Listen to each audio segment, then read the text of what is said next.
na Gospel FM. Soltando o Verbo. Temas atuais, convidados especiais, suas dúvidas sanadas. Debates sob a luz da palavra de Deus. Tudo isso e muito mais. Soltando o Verbo. Muito boa tarde, um prazer podermos estar aqui participando do Soltando o Verbo. Estou mais uma vez aqui substituindo o pastor César Cavalcante, uma grande bênção na nossa vida, e para falar daquilo que há de mais importante, que é a palavra de Deus. Então hoje nós estaremos discutindo um tema bem polêmico, e não só polêmico agora, é polêmico durante toda a história do cristianismo, né? E hoje nós vamos trazer luz.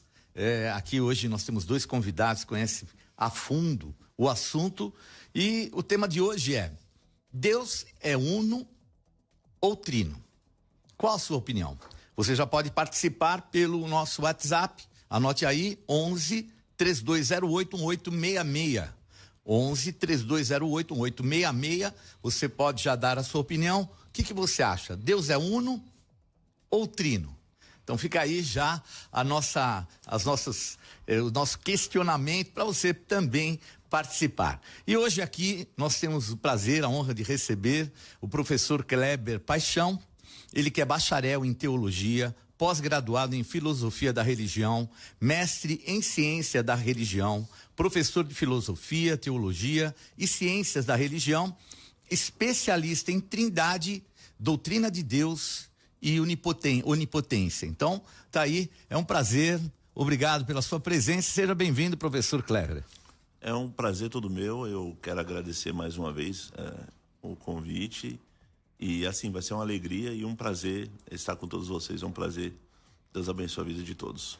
Amém. E para falar, a respeito deste assunto, defender a sua visão, até a visão aqui a gente já percebe que é uma visão bem diferente, porque vamos falar sobre unicista, que é a teoria mais voltada para Deus uno. Vamos ver então, ele que é o pastor Michael Knight, é isso?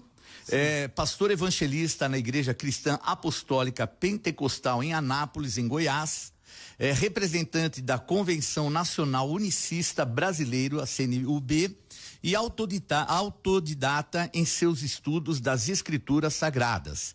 Então, uma boa tarde, pastor Michael Knight. Boa tarde, é um prazer estarmos aqui, para participar, para falar desse maravilhoso assunto. Eu espero que toda a nossa audiência venha a ser edificada, porque estaremos aqui falando, dos oráculos de Deus. Perfeito, então, eu vou já repetir, você pode ligar para 3208-1866 e dar a sua opinião. Então vamos conversar, vamos iniciando então, já tinha apresentado primeiro, professor Kleber Paixão. Deus é uno ou triuno? Pois bem, eu aqui mais uma vez é um prazer estar com vocês, eu vou apresentar a visão conservadora, ortodoxa, de 2000 anos de cristianismo. E essa visão é que Deus é uno e é trino. É isso mesmo, Deus é uno e é trino. Por quê? O cristianismo, diferente do judaísmo, do islamismo, ele não crê num monoteísmo estrito ou restrito. Ele crê num monoteísmo trinitário. Deus é um, Deus é único, mas também Deus é uma trindade, ou seja, no seu ser mais íntimo, Deus é Pai, Filho e Espírito Santo. E aí, ao longo do programa, aí a gente vai tentar conversar, dialogar. Eu não vejo muito um debate, eu vejo um diálogo onde o espectador que vai ganhar, que cada um vai colocar a sua visão e a gente vai expor aí da melhor forma possível. Então tá aí, já damos início então ao nosso debate, Vamos falar, soltar o verbo aqui, e aqui é o verbo mesmo, o verbo de Deus, é sobre ele que nós vamos falar. Bom, então eu queria agora a opinião do pastor Michael. Deus é uno ou triuno? Maravilha. Não saindo aqui da escritura, da palavra de Deus, até porque a Bíblia diz que a fé ela vem pelo ouvir e ouvir a palavra de Deus. E eu acredito que tudo aquilo que nós devemos falar, temos que falar segundo a Escritura Sagrada. Essa expressão Deus triuno, ela não existe, e nenhuma ideia, não existe a questão da trindade, nem o derivado da mesma. Deus trino, Deus triuno, três pessoas distintas em Deus. Nós não encontramos isso na Escritura Sagrada. Lá em Êxodo, capítulo 20, versículo 1, lá temos o texto que diz bem assim, eu sou o Senhor, o teu Deus, que te tirei da terra do Egito, da casa da servidão, não terás outros deuses diante de mim. E na repetição dessa lei, Deuteronômio 6,4, que é a repetição, né? Lá vai dizer assim, chamar Israel, Adonai Eloheinu, Adonai Errad, né? Ouve Israel, o Senhor nosso Deus, ele é o único Senhor. Então, na unicidade, né? A gente aqui está debaixo do título unicismo, eu gosto mais da expressão unicidade, que é a fórmula única de Deus, né? Diferente da trindade, porque a trindade, né, nós vamos ver ali uma ideia ali de três, idade, Deus, né? Na verdade, a pessoa que vai defender três pessoas distintas e dizer que essas pessoas distintas não são três deuses porque são feitas da mesma substância, isso aí eles vão ter que apelar para o mistério, que é o que acontece, né? A gente, toda vez que alguém vai ensinar sobre a trindade, ele é limitado, ele vai chegar a um ponto que ele vai falar bem assim, isso é um mistério e não tem como ser defendido. Agora, na unicidade, não há mistério, mas nós vemos uma revelação maravilhosa, onde esse único Deus, para salvar o homem, para salvar o ser humano, ele se manifestou em carne. Aí sim nós temos o mistério revelado. Está em 1 Timóteo, capítulo 3, versículo 16. O apóstolo Paulo lá ele vai dizer bem assim, sem dúvida alguma, grande é o mistério da piedade. Deus se manifestou em carne, Theos efanerot em sarque, foi justificado em espírito, visto pelos anjos, pregado entre os gentios, crido no mundo e recebido em cima na glória. Lá em Hebreus 2,14 diz bem assim, que assim como os filhos são participantes de carne e sangue, ele mesmo participou das mesmas coisas. Para quê? Para experimentar a morte e pela morte aniquilar aquele que tinha o poder sobre a morte, a saber, o diabo. Ou seja, Deus é espírito, né? João 4,24, todos nós concordamos, né? O próprio Jesus afirmou. O que é Deus? Qual é a definição de Deus? A definição de Deus é que Deus é uma substância que está presente em três pessoas? Não. A Bíblia já traz uma definição. Deus é espírito, e aqueles que o adoram, que o façam em espírito e em verdade. E lá no ventre da Virgem, esse Deus que é espírito, ele gerou um ser humano que é o seu tabernáculo, o seu antropos, né? O filho não se trata, não existe filho coeterno, coigual. O filho trata-se da encarnação do próprio Deus. Por isso que a igreja, vou concluir aqui agora, a igreja lá em 1 João capítulo 5, versículo 20, eles falam assim, e sabemos que o Filho de Deus é vindo, tem nos dado entendimento para conhecermos o verdadeiro. E no que é verdadeiro estamos, isto é, em seu Filho Jesus Cristo, este é o verdadeiro Deus e a vida eterna. Então nós não conseguimos fugir dessa realidade. A igreja tem que fazer essa confissão. É a confissão trinitária? Não. É que Jesus Cristo, o Filho, é o próprio Deus manifestado em carne, conforme João capítulo 1, versículo 10. Ele estava no mundo, o mundo foi feito por ele, não foi por eles, mas o mundo não o conheceu. Veio para aqueles que eram seus, mas os seus não o receberam. Amém? Perfeito. Então, você concorda que o Filho é Deus? O Filho é a natureza humana de Deus. Nós, na unicidade, nós defendemos nós defendemos a dupla natureza. Vamos então, por favor.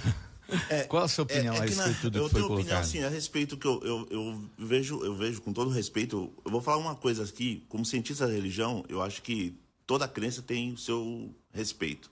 Então, eu vou respeitar a sua crença. Mas como teólogo cristão, eu vou me posicionar dizendo aqui que, primeiro, a sua primeira fala agora, foi um monte de falácia, um monte de texto solto. 1 Coríntios, 2 Coríntios, e vai fazendo uma mistureba de textos que muitas das vezes não tem nexo. Porque todo texto tem que ter seu contexto. Você tem que fazer exegese do texto. Se não fazer exegese do texto, vira uma bagunça. Agora, eu percebo o seguinte, os textos que você menciona, mencionando que Jesus, em certo sentido, na sua mente, é Deus. Então, se ele é Deus, aí a grande pergunta, como que funciona isso? A fé cristã, e uma coisa assim, em primeiro lugar para salientar, a trindade não está na Bíblia. Sim, foi Tertuliano que cunhou. Dizer que Deus é Pai, Filho e Espírito Santo é fé. Dizer que Deus é uma trindade é explicação da fé. A igreja ela quer explicar aquilo que ela já acredita. Ela já acreditava, ela teve a experiência. E como que ela teve a experiência da trindade? Pelo ressuscitado. O ressurreto e os diálogos de Jesus apontam para esse Deus relacional. Agora, assim, a gente toma muito cuidado, assim, a trindade não está na Bíblia. A palavra Bíblia não está na Bíblia. Se a gente for levar por esse pressuposto, é muito perigoso. Então tem que tomar muito cuidado com isso. Mas, assim, o que a fé cristã entende? Primeiro, Deus é eterno. Se você concordar comigo que Deus é eterno, ou seja, ele, como dizia Boécio, ele tem a posse infindável de uma vida sem fim. Agostinho dizia que Deus vive no eterno hoje. O amanhã nunca vem, a noite nunca declina e o ontem nunca se afasta. Deus vive no eterno hoje. Lógico, sabendo que ele aponta lá, tu és o meu filho de hoje, te gerei naquele salmo de entronização. Ok, ele não tinha a exegese que nós temos hoje, mas ele apontava para aquilo. Ok, mas aí o que nós podemos pensar? Raciocinar junto aqui. A fé cristã entende que Deus é eterno. Só que a fé cristã, também olhando o texto bíblico, diz que Deus é amor. Se Deus é amor, e essa é a diferença do islamismo, do judaísmo, ou muitas vezes da Testemunha de Jeová, se Deus é amor, Deus não pode ser solidão. Não houve um momento do seu ser mais íntimo que ele fosse solidão. Por quê? Para amar, precisa de um segundo para ser amado na eternidade. Se não tiver um segundo para ser amado, não é amor. Amor que não ama a si mesmo é egoísmo. Então, como Deus é um Deus que ama, então ele teve uma segunda pessoa para ser amada. Esse amor é um amor eterno. Então, o amor que ele tem para com o Filho na eternidade é um amor eterno. Lógico, isso nós compreendemos a partir do texto bíblico, lembrando que a fé cristã entende que a revelação ela é progressiva, ou seja, o que é progressivo, professor Kleber? Por que revelação progressiva? Ela se dá na história, mas ela chega a um pleroma, plenitude dos tempos, onde Deus invade a nossa história. O teólogo Bruno Forte chama assim que Jesus é a história de Deus e o Deus é a história. Por quê? Ele não só faz uma missão para a história, ele faz uma intromissão. O que é intromissão? Missão dentro. Entrou na nossa história. E a partir do momento que ele entrou nessa história, ele fez da nossa história a sua história. Vivemos hoje a igreja cristã, a igreja ortodoxa cristã, ela vive dentro da história de Deus, vivendo esse drama de salvação. Então, sim, só para concluir agora, para depois eu deixar você mensurar, importante aqui, quando ele se revela, o próprio lá, o Evangelho de João vai dizer o seguinte: no princípio ele era o Verbo estava com Deus e o Verbo era Deus. Esse estava com Deus traz a ideia de que estava do lado de Deus. Só que esse que estava do lado de Deus também é Deus. Só que aí eu percebi que no unicismo, você fala que na encarnação, né? Na encarnação, o Verbo se encarna num receptáculo, né? Você fala até em várias palestras suas, é um receptáculo. E isso é uma ideia platônica, não é bíblica, de um corpo recebendo alguém e fica lá preso dentro daquele corpo. Mas pode ficar à vontade na sua tréplica. Então, por favor, né? Esse é até o caso. Ele diz assim: eu e o Pai somos um. Como é que a gente pode explicar, por exemplo, que ele está o Verbo logo no início, na fundação dos tempos, e depois ele ser colocado como um ser à parte? Maravilha. Eu gosto de explicar assim, né? Eu vou procurar ficar mais dentro da Bíblia assim, porque quando a gente vai para o campo filosófico, a gente se perde um pouco, e o ouvinte, eu acredito que o nosso ouvinte, ele quer ouvir a palavra de Deus. Lá em João capítulo 1, né, no princípio era o Verbo estava com Deus e o Verbo era Deus. Aqui nós temos en arhe, en hologos, kai hologos, en prostonteon, kai theos, en hologos. Como é que a gente entende essa questão? Vou pegar vou usar aqui um judeu messiânico, muito conhecido aqui no Brasil, que defende a unicidade, que chama Tissadok. Aí ele vai trazer um ensino já judaico, bem antigo, né? Bem antes da questão ali da formulação da Trindade, aonde está ali nos Midrash. O que os judeus entendiam sobre a questão do verbo, da palavra? Que lá no aramaico está lá a meira do eterno. Eles creem que o verbo, a palavra, é o próprio Deus de maneira imanente. Igual, nós cremos num Deus eterno, todo-poderoso, imutável, que está acima até da sua própria criação. Isso aí, eles têm um termo para isso. Eles falam que ele é Deus transcendente, ou seja, invisível, infinito, que habita na luz inacessível, que o homem não tem acesso e não pode se relacionar. Mas esse Deus que é transcendente, para criar, né, até os anjos, os céus, tronos, principados, as coisas visíveis e invisíveis, ele se torna imanente. Então o verbo seria a substância de Deus, esse ser espiritual, aquele que Isaías viu lá no trono, Isaías capítulo 6. Aí ele diz lá que ele viu o Senhor sentado no alto e sublime trono, né? A hora do seu templo ele enchia tudo ali, os anjos, os serafins estavam ali. Então ali já seria o próprio Deus eminente, manifestado, o verbo, né? Então aqui, ó, no princípio era o verbo, Deus imanente. O verbo estava com Deus, Deus transcendente, né? E aí fala bem assim, ó, é Deus transcendente falando do invisível que se manifesta. É um Deus transcendente que se torna imanente porque ele vai se manifestar. E esse verbo, porque se você for pegar a questão de João, ele está relacionando aqui com Gênesis, capítulo 1, porque ele é quem cria todas as coisas. O versículo 10 diz assim, ele estava no mundo, o mundo foi feito por ele, mas o mundo não o conheceu. Se a gente for lá para Gênesis, lá diz o quê? Está lá assim, ó, no princípio criou Deus os céus e a terra. Bereshit bara Elohim et hashamayim ve'et haaretz. A terra estava sem forma e vazia, havia trevas sobre a face do abismo. Então, este Deus que estava ali no princípio, ele vai criar. Aí diz que a terra estava sem forma e vazia, o Espírito está ali pairando sobre as faces das águas. E aí, olha como é que Deus cria todas as coisas. Na doutrina da Trindade, diz que é 3 pessoas criando, né? A gente não crê nisso porque a Bíblia não ensina dessa maneira. A Bíblia diz que Deus é o Senhor único que faz todas as coisas sozinhos. Ele diz, eu sou o Senhor, o teu Redentor, que te formei desde o ventre. Eis que faço todas as coisas que sozinho estendi os céus e espraiei a terra por mim mesmo. Então, como é que Deus cria? Olhando para a Escritura Sagrada, né? Aí nós vamos entender essa questão de João aqui do verbo. Deus cria falando, verbalizando. Lá diz assim, ó, e disse Deus, vai Omer Elohim, haja luz, e houve luz, vai Erri-o. Se você olha para o Salmos 33, o versículo 6, lá está bem assim, ó. Bidibar Adonai Shamaim Nasu, Ubruhap Kol Saban. Pela palavra do Senhor foram feitos os céus e todo o seu exército pelo espírito da sua boca. Ou seja, Deus não criou com outra... Deus não é aquela visão do testemunho de Jeová que tem uma criatura e Deus está criando por meio da criatura. Ou que Jesus seria uma pessoa distinta e Deus está criando por meio dessa pessoa distinta. Não. Deus, ele criou todas as coisas verbalizando, falando com a sua palavra. O versículo 9 do Salmos 33 está lá assim, ó, que Ruamá vai erri, Rutsuá vai amode. Porque ele falou e tudo se fez, mandou e logo apareceu. Então, essa questão aqui, ó, no princípio era o verbo estava com Deus e o verbo era Deus, é um circulóquio, entendeu? Aonde vai mostrar aqui, ó, que esse Deus que é transcendente, que se torna imanente, e é ele que cria todas as coisas. Porque Deus, até para se relacionar com a sua criação, ele precisa de condescender. No hebraico, eles fazem assim, é o tissim-sum, que é tipo assim, uma contração do eterno, né? É Deus, ele tem que se contrair, se diminuir, até para se interagir no céu. Então, nós cremos num Deus transcendente que se manifestou para criar na sua criação e que agora, para redimir o homem que caiu, esse Deus precisou se tornar participante de carne e sangue. Aí nós temos Jesus Cristo, homem, que é o quê? Que é o próprio Deus tendo a experiência humana.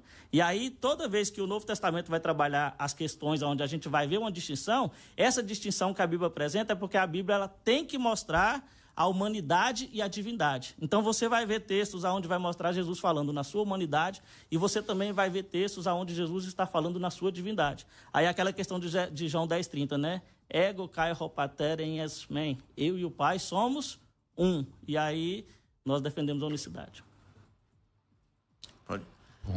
Olha que interessante. Você falou assim, e eu falo com todo respeito, tá? Não vai me entender mal. É o meu jeitão de falar, assim, é coisa de... Fica à vontade. De professor, tá? Você disse assim, vamos ficar na Bíblia, porque quando a gente vai para a filosofia, a gente se perde.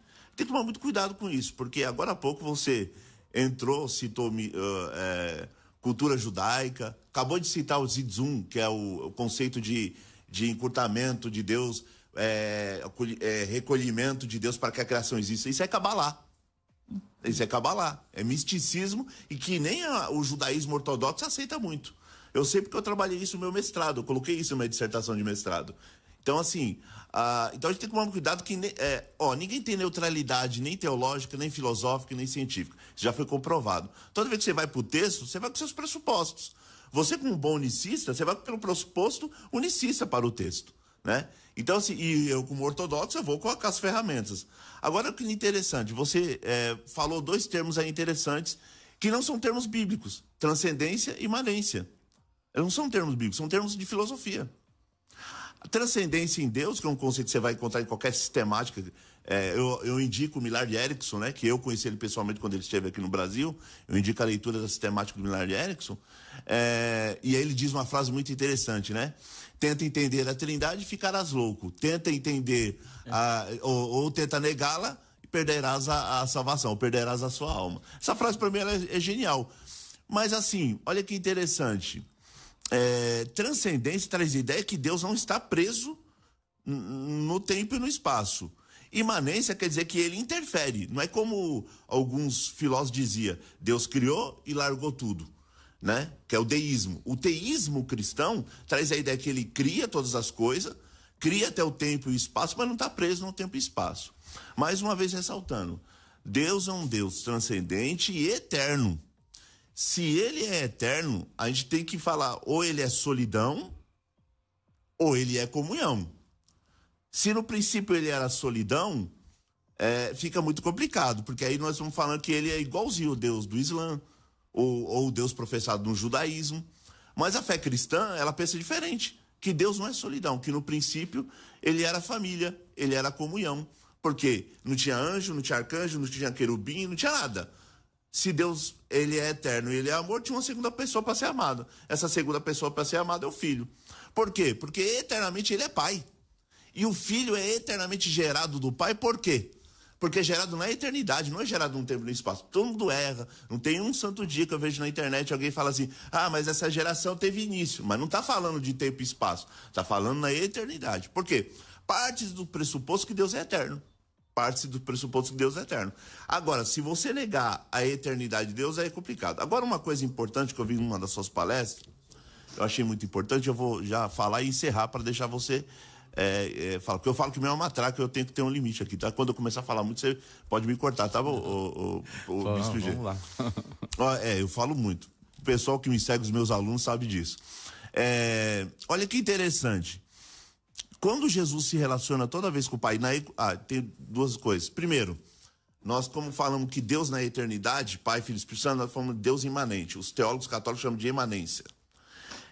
Deus em si mesmo. Os teólogos protestantes chamam de Deus ontológico, Deus em si mesmo.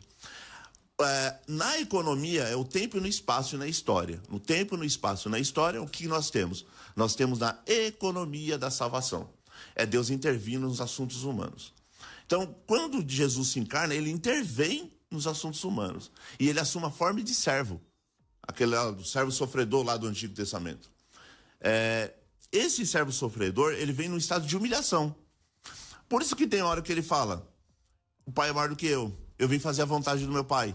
E a outra hora ele fala, eu e o Pai somos um. O unicista vai dizer, não, isso aí é porque ele está dizendo outra coisa. Ele está dizendo muito porque é o Deus que está lá dentro dele, que ele é um receptáculo, ele é um Deus. A fé cristã entende, não. Ali está demonstrando as suas duas naturezas, que é a união hipostática. Essa união hipostática traz a ideia. Mas quando ele fala, o Pai é maior do que eu, é porque ele está num estado de humilhação, servo sofredor. Então ele está dizendo que o Pai é maior do que ele. Então, assim, a gente tem que fazer essas questões. Agora, se esse jeito que ele fala com esse Deus, fala com esse Pai, em algum momento não for um Pai, é ele mesmo, mais uma vez, eu vou usar esse termo, não gosto, mas eu vou usar. É praticamente uma esquizofrenia. O que é esquizofrenia na psiquiatria? É uma doença, né, psicológica, que diz o seguinte, a pessoa cria um amigo imaginário, uma voz, uma pessoa, ouve vozes, ou conversa com pessoas que não existem, porque toda hora ele está falando com o Pai. Nas orações que ele faz oração com o Pai. Na oração sacerdotal ele está falando com o Pai. Glorifica-me contigo, com a glória que eu tinha contigo, antes que o mundo existisse. Ele tinha uma glória com o Pai antes que o mundo existisse. Mas não, ele está falando dele mesmo. Esquizofrenia total. Então, assim, com todo respeito, é isso que eu posso falar para vocês. Deixa eu encerrar aqui. Então, e só até para complementar esse raciocínio, então a maneira que o unicismo entende é que Jesus foi um receptáculo onde veio o Espírito Santo de Deus, ou ele foi gerado? Porque a Bíblia fala que ele foi gerado pelo Espírito Santo por uma mulher. Ele tinha as duas naturezas perfeitas, né? Ele era homem 100% e ele era Espírito de Deus 100%, gerado por Deus. Como explicar, então? Porque a ideia que dá é que é um invólucro simplesmente para Deus se manifestar. Maravilha. O próprio Jesus, ele fala lá em João capítulo 2:19, quando ele vai falar do seu corpo, né, e da sua divindade, lá ele fala bem assim, destruir esse templo e em 3 dias o levantarei. Aqui, olha para você ver, às vezes a gente fica falando, mas é um avatar, é simplesmente uma casa. Sim, o Jesus homem, ele é a casa de Deus, nele habita corporalmente toda a plenitude da divindade. Ele fala, olha as palavras que ele diz, ele fala assim, as palavras que eu vos digo, eu não as digo de mim mesmo. Se ele fosse uma pessoa distinta, é claro que ele poderia falar de si mesmo. Mas por que ele não diz isso mesmo? As palavras que eu vos digo, eu não as digo em si mesmo. Mas o Pai que está em mim é quem faz as obras. É o Pai que falava. Mas o Pai, quando ele está falando no Filho, que é o seu tabernáculo, ele vai falar de uma perspectiva humana e não de uma perspectiva divina. Diferente do Velho Testamento. Se a gente olha para o Velho Testamento, a gente vai entender essa questão. Porque a Bíblia diz lá em Hebreus capítulo 1, versículo 1, que Deus antigamente falou de várias formas, de muitas maneiras, aos pais pelos profetas, né? Como é que era isso? Era o Espírito de Deus, ou como é que Deus é Espírito. Ele vinha, enchia os profetas e falava na primeira pessoa, na sua divindade. Quando Deus falava nos profetas, ele falava assim, ó, assim diz o Senhor, o teu Redentor, que te formou desde o ventre. Eu sou o Senhor que faço tudo, que sozinho estendi os céus e espraiei a terra por mim mesmo. Mas na encarnação, aonde esse Deus vai vir de forma oculta, ele agora não vai falar de uma perspectiva divina, mas ele vai falar de uma perspectiva humana. Você sabe por quê? Que quando ele vem como homem, ele não pode falar, ele não pode se apresentar como Deus. Por quê? Porque lá Paulo diz lá em 1 Coríntios capítulo 2, versículo 7, ele fala assim, ó, nós falamos da sabedoria de Deus em mistério, a qual os sábios deste mundo, os que estudam bastante, jamais compreenderam, porque se eles tivessem compreendido, jamais teriam crucificado o Senhor da glória. Ou seja, se Jesus falasse da maneira que o trinitariano está querendo que ele falasse hoje, se ele falasse na sua divindade, se ele falasse, ó, eu sou o Pai, é eu que estou aqui. Se ele falasse igual ele falou lá no Velho Testamento, no meio dos profetas, ele não teria sido rejeitado. Por isso que Jesus Cristo, ele falava com essa linguagem. Mike, mostra isso para mim na Bíblia. Está lá aqui em João capítulo 16, o versículo 25, olha o que diz. Eu disse isto por parábolas, falando em enigma. Chegará, porém, a hora que não falarei mais por parábolas, mas abertamente eu vos falarei acerca do Pai. Olha que interessante. Jesus ele está falando em parábolas e em enigma. Vai chegar um momento que ele não vai mais falar em parábolas e enigma, mas abertamente eu vou falar com vocês acerca do Pai. E aí olha para você ver a questão da oração. E naquele dia pedireis em meu nome, e eu não vos digo mais que eu rogarei ao Pai por vós. Está vendo? Quando Jesus não tiver mais a necessidade de no seu ofício humano se apresentar de maneira oculta, ele vai ser o próprio Deus. Aí olha aqui, João 14, vou provar isso aqui agora em João 14, 16, um texto muito usado, onde os trinitarianos usam para apresentar aqui a doutrina trinitária, mas é igual o nosso querido pastor aqui falou. Tem que se observar o contexto, porque texto fora de contexto, né, a gente sabe que não dá certo. Olha aqui, ó, João 14, 16. Eu rogarei ao Pai e ele vos dará outro Consolador. Aí aqui os trinitarianos, a trindade está aqui. Mas não está. É só ler o 17. Quem que é o outro Consolador? O versículo 17 fala, olha aqui. Ó. O Espírito da verdade, que o mundo não pode receber porque não vê e nem o conhece. Quem que é a verdade? É Jesus. O Consolador é o Espírito da verdade. Aí fala assim, ó, mas vós o conheceis. Por quê? Porque habita convosco. Por que habitava com eles? Quem que habitava com eles não era Jesus? O Consolador não é o Espírito da verdade? Então, habita convosco e estará em vós. Então, olha o que Jesus está falando. Eu rogarei ao Pai e vos dará o outro Consolador. No versículo 17, o Consolador estava habitando com eles, porque estava dentro de Jesus, e Jesus faz a promessa que estaria neles. Olha o versículo 18, quem que é o Consolador. Não vos deixarei órfão, voltarei para vós. Só pulando aqui, porque eu não posso ler tudo, porque senão vou esgotar o tempo, só no versículo 28 ele vai confirmar aqui, é do mesmo, no contexto. Ó. Ouviu o que eu vos disse? Vou e venho para vós. Vou o quê? Depois que ele concluiu essa obra. Vou para onde? Para o... Isso, para o Pai. Isso, porque Deus é transcendente, o céu não fica vazio. Se a gente falar que o Pai está em Jesus e que o céu ficou vazio, você você vai quebrar a onipresença de Deus, então não pode. Então Deus enche céus e terra. Deus está em Jesus na sua plenitude e enche céus e terra. E os céus é o seu trono. Quando Jesus fala, eu vou para o Pai, não é uma pessoa distinta que está lá sozinha. Fala desse Deus transcendente e os céus é o seu trono. Então, tá bom? Aí ele fala bem aqui, ó. Ouviu o que eu vos disse? Vou e venho para vós. É o próprio Senhor Jesus Cristo. Então, se a gente observar o contexto, a gente vai ver essa questão aqui, ó. E lá em Atos, capítulo 20 e 28, só para a gente aqui concluir essa questão aqui, ó. Lá em Atos, capítulo 20 e 28, olha que maravilha o que diz. Olhai por vós mesmos e por todo o rebanho, a qual o Espírito Santo vos constituiu bispo. Se você for lá para Efésios, capítulo 4, versículo 11, você vai ver que quem é que esse Espírito Santo que constituiu o bispo é o próprio Jesus. Né? Depois você pode ler lá. E aí fala assim, ó, olhai por vós mesmos e por todo o rebanho, a qual o Espírito vos constituiu bispo para apacentar da igreja de Deus que ele resgatou com seu próprio sangue. Aí eu faço uma pergunta, como é que o Espírito resgatou com seu próprio sangue? Na encarnação. Lá em João 1,14 fala assim, ó, Kairo logos sarx egêneto, e o verbo se fez carne. Quem que é esse verbo que se fez carne? Você vai ler lá em João capítulo 1, lá em Mateus capítulo 1, versículo 23. Não temas José, receber Maria por tua mulher, porque o que nela está gerado é do Espírito Santo. O Espírito Santo é o verbo, é o Espírito da boca de Deus que se encarnou no ventre de Maria e verteu o seu sangue, conforme Atos capítulo 20, versículo 28. Bom, você vai explicar um pouco porque como é que pode algo que é o Espírito gerar carne? Depois eu gostaria que você me explicasse, né? Porque ele está colocando mais ou menos esse contexto, né? Ele coloca o Espírito dessa maneira. Mas vamos deixar para daqui a pouquinho. Nós vamos aqui, já temos aqui uma participação, a participação de um nosso ouvinte, é o Mateus de Araguá. Portanto, vão e façam discípulos de todas as nações, batizando-os em nome do Pai e do Filho e do Espírito Santo. Mateus 28:19. Qual é a visão do pastor Michael em relação a esse versículo? O unicismo não faz sentido. Aqui é a opinião do Mateus, tá bom? Aqui o Kaique de Poá. Ninguém vem ao Pai senão por mim. Como explicaram isso, pastor? Ninguém vem ao Pai senão por mim. A impressão são dois, né? E a vida eterna é essa, que te conheçam a ti mesmo como Deus verdadeiro e a Jesus Cristo que tu enviaste. Quem é Jesus no unicismo? Sendo que a Bíblia fala que Deus que enviou Jesus. Então tá aí depois responder Kaique de Poá. E por último aqui é o Ibrahim Lucas. No céu são 3 que testificam. 1 João 5:7, porque 3 são os que testificam no céu: o Pai, a Palavra e o Espírito Santo. Lembrando que a palavra é o verbo, já também define bem claro, né? E esses 3 são um. Como não confessar a Trindade sobre esse texto? Então estão aqui várias perguntas. Nós vamos agora um pequeno intervalo, voltamos já e você vai ligando 3208-1866, deixe também a sua opinião. Você está ouvindo Soltando o Verbo. Agora, o trânsito, direto da nossa central de informações Gospel FM. Dos hotéis da região da Paulista até o aeroporto de Guarulhos, vá de Airport Bus Service. É rápido, fácil e seguro, direto ao destino, liberado nos corredores de ônibus.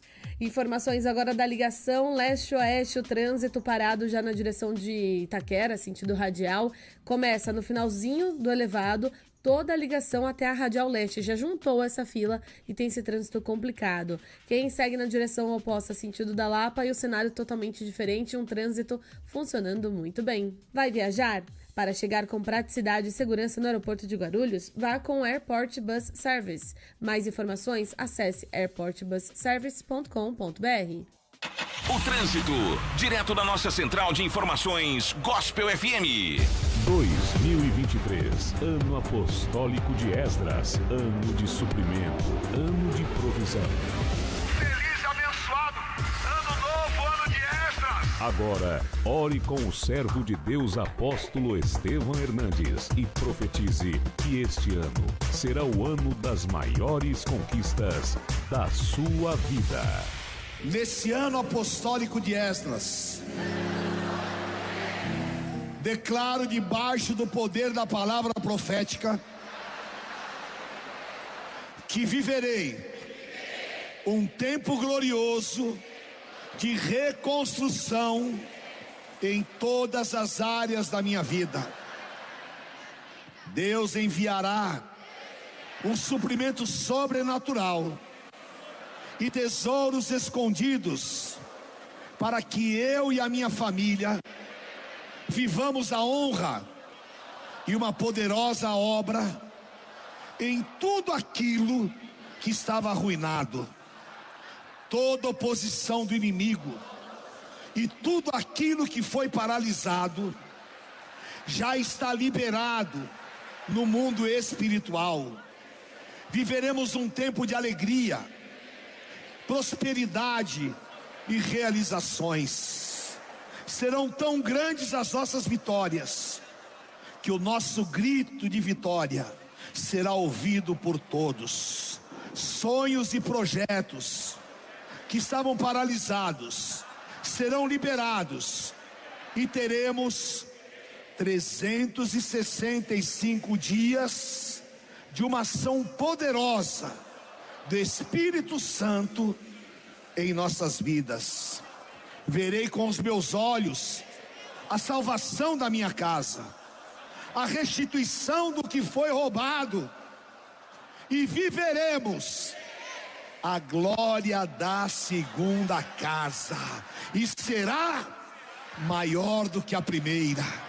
Ano de Esdras, anos de ver grandes milagres, ano de restituição, anos de grandes obras, ano da glória da segunda casa. Nada nos impedirá de viver as promessas desse ano, e viveremos um ano de proteção, da guarda, da direção e um grande e poderoso avivamento. O melhor ano que já vivemos até então nas nossas vidas, em nome do Senhor Jesus. Amém. Aleluia. A primeira.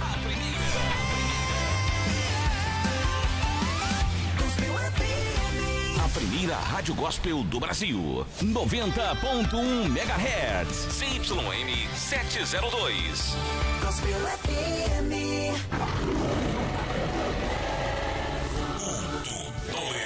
Culto do Leão. Apóstolo Estevam Hernandes. Chegou o grande momento da celebração da família. O poderoso culto do leão. O leão da tribo de Judá venceu. Véspera de Natal. Um domingo para celebrar e adorar aquele que vive, aquele que deu a sua vida e que nasceu em Belém e que hoje permanece vivo nos nossos corações. Poderosa celebração da família com a Santa Ceia do Senhor. Neste próximo domingo, às 8, às 10, às 16 e às 18 horas, com transmissão ao vivo para todas as igrejas Renascer, o poderoso, o tradicional culto do leão. Deus tem nos marcado e a vitória do leão da tribo de Judá está em nós. Eu estarei às 10 horas em Alphaville. Atenção, Alphaville, venha, traga um visitante, traga a tua família. Alameda Tocantins 755, na nossa sede internacional, às 8, o Bispo Lalá, às 10 e às 16, a Bispa Sônia, e eu estarei ministrando às 18 horas, com transmissão ao vivo para todas as igrejas Renascer, o culto do leão com a Santa Ceia do Senhor. Venha receber essa unção, venha celebrar, e juntos nós teremos um feliz, bendito e abençoado Natal. Culto do Leão. Culto do Leão.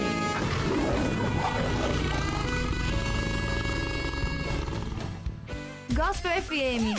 Que demais! Desde a implantação da faixa azul na Avenida 23 de Maio e na Avenida dos Bandeirantes, o número de acidentes graves diminuiu muito e não tivemos nenhum acidente fatal. A faixa azul deu tão certo que preservou 100% das vidas. E ó, teremos 100 quilômetros até o final do ano. É mais seguro para todos e mais harmonia entre motoristas e motociclistas. A Prefeitura de São Paulo trabalha todo dia e noite, para todo mundo. Gospel FM, a primeira rádio gospel do Brasil. Ouça Gospel FM São José do Rio Preto, 103.9. Gospel FM, a primeira rádio gospel do Brasil. Gospel FM. Voltamos a apresentar Soltando o Verbo. É isso aí, hoje eu, Bispo G, estou aqui hoje substituindo o pastor César Cavalcante e falando a respeito de um assunto muito importante que é Deus, a Trindade ou o Deus Uno. Então, vamos trabalhar essa ideia, estamos aqui falando, mas eu queria falar um pouco para você a respeito do curso Hebraico Fácil, que foi desenvolvido pelo pastor César Cavalcante, e que depois de vários cursos, vendo a dificuldade na didática passada pelos iniciantes, é que ele criou esse curso e veio para edificar mais ainda o seu aprendizado. Algumas interpretações e textos bíblicos mudam quando sabemos suas palavras originais. O hebraico parece difícil, mas esse curso tem uma didática de fácil assimilação. Não é decoreba, é o curso Hebraico Fácil, onde você aprende a verdade e não decora. Não perca tempo e deixe agora o seu nome no grupo do WhatsApp. Anote aí o WhatsApp 3198-5551. 3198-5551. E você entra automaticamente na lista de transmissão com todas as informações e promoções. Então lembrem, não é decoreba, é o curso hebraico fácil. Deixe seu nome agora no grupo do WhatsApp, anote mais uma vez, 11-3198-3551. Então estamos de volta aqui, eu estava vendo aqui algumas perguntas aqui, eu queria voltar aqui às perguntas que foram feitas aqui, nessa daqui que diz assim, ó: e a vida eterna é essa, que te conheçam a ti mesmo como Deus verdadeiro e a Jesus Cristo que tu enviaste. Então, qual que é o papel de Jesus? Então, eu entendi aqui a pergunta. Ele foi gerado pelo Espírito Santo com uma mulher. Isso é um fato bíblico que a gente vê no Novo Testamento. Como é que ele pode ser somente o invólucro se ele foi gerado? Sim, isso é fácil. 1 Timóteo capítulo 3,16, repetindo aqui, lá diz assim, ó, sem dúvida alguma grande é o mistério da piedade. O que é o mistério da piedade? Deus se manifestou em carne. Então a questão do verbo gerado é o próprio Deus se fazendo carne no ventre da Virgem para vir aqui como um homem. Né? Então Jesus Cristo, ele é o quê? Ele é o templo, o tabernáculo deste Deus. Lá em Gálatas, capítulo 4, versículo 1, eu já vou até responder uma pergunta do internauta aí, que ele fez assim, mas o Pai enviou o Filho, então o Filho, se foi enviado lá do céu, então é o Deus Pai enviando o Deus Filho, vendo na doutrina trinitária, né? Eles fazem essa questão aí. Mas vamos entender o que seria o enviado? Vamos entender que pela Escritura Sagrada, a gente vai ver que não se trata de Jesus coeterno. Jesus não é pré-existente, enviado do céu como filho. Lá o Salmo 107, versículo 20, diz que ele enviou a sua palavra e nos sarou e nos livrou da destruição. O que é a palavra? É o verbo, é o Espírito que lá no ventre da Virgem gerou o tabernáculo. Gálatas capítulo 4, versículo 1 diz assim, ó: digo, pois, que em todo o tempo em que o herdeiro é menino, nada difere do servo, ainda que seja senhor de tudo. Presta atenção. O herdeiro, quando é menino, aquele judeuzinho, nada difere do servo, ou seja, é um judeuzinho debaixo da lei, mas ele é quem? Ele é o senhor de tudo. Mas está debaixo de quê? De tutores e curadores até o tempo determinado pelo pai. O pai está deixando ali, ó, a sua própria humanidade ali, ó, se desenvolver, aprender, porque existe essa parte humana que nós na universidade nós trabalhamos bem, entendeu? Aí, ó, e aí, quando vai mais vindo a plenitude dos tempos, olha quem que Deus enviou. Deus enviou o seu filho do céu? Não, ó. Deus enviou o seu filho nascido de mulher, nascido sob a lei. Quando Jesus lá fez o milagre lá nas festas, nas bodas de Caná, que o vinho acabou, Maria chega e fala assim, ó, eles não têm mais vinho, ele fala bem assim, mulher, que tenho contigo, ainda não é chegada a minha hora. Ainda não era a hora, né, segundo ele ali, dele ser enviado. Mas quando chega a plenitude dos tempos, aí sim ele é enviado, fala da sua unção, do batismo, para o quê? Para cumprir o seu ministério, né? Então a questão de Deus enviou não quer dizer que é lá do céu. Nós temos até a expressão bíblica, houve um homem enviado de Deus, cujo nome era João. João foi enviado lá do céu, né? Só para não ficar aqui um debate monopolizado, eu posso fazer uma pergunta para o nosso irmão? Pode falar, tá bom. Fazer uma pergunta aqui baseada num texto que o próprio internauta fez, que a gente já aproveita a dúvida do internauta e já faz uma pergunta para o debate ficar interessante, né? Mateus 28, 19. Você vê que eu não estou fugindo dos textos trinitários, eu estou indo para eles, né? Mateus 28, 19. Vamos pegar aqui no original, tá aqui, né, no texto grego. Por eltentes matetel satipanta ta etne, baptizantis autóis esto nomato patros, kai tu ruiol, kai tu hagiou pneumatos. Né? Portanto, ide fazer discípulos de todas as nações, batizando-os em nome do Pai, do Filho e do Espírito Santo. Aí eu queria que... nós sabemos qual que é o nome do Filho, né? Sabemos qual que é o nome do Pai. O que o texto está pedindo realmente? Ele está pedindo para você citar Pai, Filho e Espírito Santo? Ele está pedindo o nome? E Espírito Santo, ele seria um nome? Você pode responder isso para a gente? Vamos lá. Boa pergunta.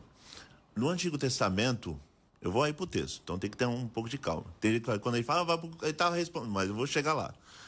Deus se revela como um verbo. Né? Você que é bom aí de hebraico sabe disso.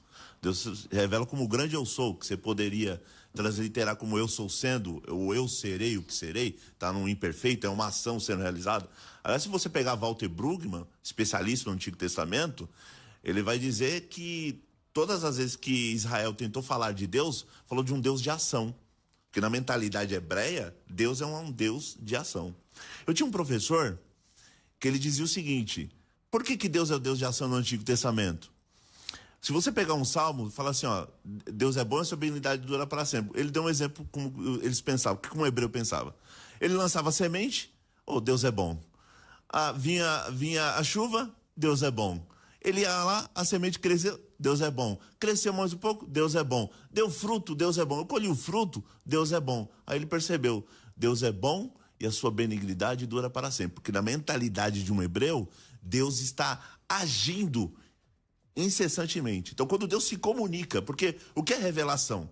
Revelação é comunicação. Eu sou professor de teologia da revelação. O que é revelação? Revelação é comunicação, é se revelar. A gente só faz teologia, você só está com Bíblia na mão, eu estou aqui fazendo teologia, o Bispo G também, grande pregador, porque Deus se comunicou. Se Deus não se comunicasse, a gente não fazia teologia, não falava mais nada de Deus. Então só há comunicação, porque Deus vai lá e se mostra. Então Deus se revelou na história. Quando ele se revela no Antigo Testamento, que aí você falou muito bem, é sombra. O que é sombra? Apontando por uma realidade maior. Por quê? A lei, ela veio como um aio, né? Ela veio como um tutor para cuidar, mas ela estava apontando lá para uma plenitude, lá para frente. E nesse ato de apontar para frente, estava apontando para a plenitude dos tempos. Deus se comunica, Deus se revela como o grande eu sou, Deus se mostra como um Deus de ação, né? E se revela como um verbo. Por que se revela como um verbo? É como querendo dizer, você quer me conhecer? Anda comigo. Você quer me conhecer? Quando eu abrir o mar vermelho, você vai me conhecer. Quando eu fazer a obra, um milagre e tal, você vai me conhecer. Quando eu repreender fulano de tal, você vai me conhecer. Só conhece a Deus andando com ele. É um Deus de ação. No Novo Testamento, você percebe que, através do ministério de Jesus, ele mostra quem ele é o Pai. Ele veio mostrar, ele veio revelar quem é o Pai. Porque na mentalidade unicista é de um jeito, na mentalidade da fé cristã, eu não gosto nem de falar da fé trinitária ou do trinitário, não. Eu gosto da fé cristã. A tradição cristã de 2000 anos, quando vai olhar o texto bíblico, ele pensa o seguinte, que no ministério de Jesus, Jesus veio mostrar quem é o Pai. Ele veio revelar quem é o Pai. No Antigo, o Pai falava, vem vindo aí o Filho, eu vou mostrar quem é o meu Filho. No Novo Testamento, o Filho veio mostrar quem é o Pai. E quando ele manda o Espírito Santo fala assim, eu vou falar do Filho, eu vou mostrar quem é o Filho. É nesse sentido. Aí, olha que interessante. No ministério de Jesus, Jesus começa a mostrar quem é o Pai. E quando ele vai falar as últimas palavras, né? Que você acabou de ler muito bem até no grego, né? Fala muito bem no grego.